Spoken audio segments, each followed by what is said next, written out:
بهاتنا سالا نو یا خواندنê ra malbat dest bi hazirkirina zarokên xwe ji bo dibistanê dikin.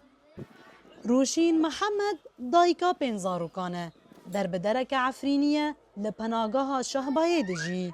Ew bi xeme çawa hemû pêdiviyên xwendinê weke çenta pênûs û lênûsan ji zarokên xwe re bikire. Ji ber ku her tişt buha ye û dahata wan jî têrê nake. قچک جی دفتر قلم الاولاد خودم را یای کنه بکره یای نکو بکره یای چند تلپی یای نلپیو دبیم که مکتب باردن جبو ویشه قچک لعافدن رنشته که چند تابه هم کیف خوش دبن هم شاد دبن هم دغزم بخوینن تشجیع بخوینن اما قتنا به قچکوش تشجیع نوبه نو غزم بخوینن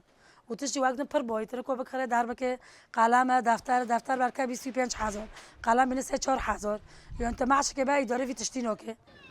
Ji ber dagirkirina Tirkiye ji Efrînê re nêzî 100,000 derbederên Efrînî ji heft salan de li penagaha Şehba bicihbûne. Li vê derê û li gor desteya Perwerdeyê îsal 6 dibistan deriyên xwe ji bo pêşwaziya pirtir ji 15,000 xwendekaran vedikin. Her wiha nêzî 1000 mamoste derbasî xwendingehan dibin ku fêrkirin bi zimanê zikmakî pêk tê.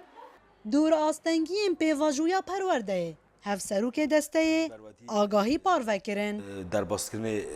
پرتوکا جبو هریما شهب زحمت یک پرمزنه و چاپخانه یک جی کو بکار به پرتوکان چاپ بکه جی ده هریم دا نینه که لکن وی ایسال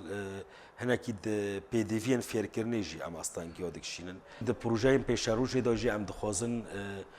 ده هر دبستانه که ناوین آمدهی تایبت آمدهی ام بکار بن مخبره کیش بو فیزیک کیمیا فکن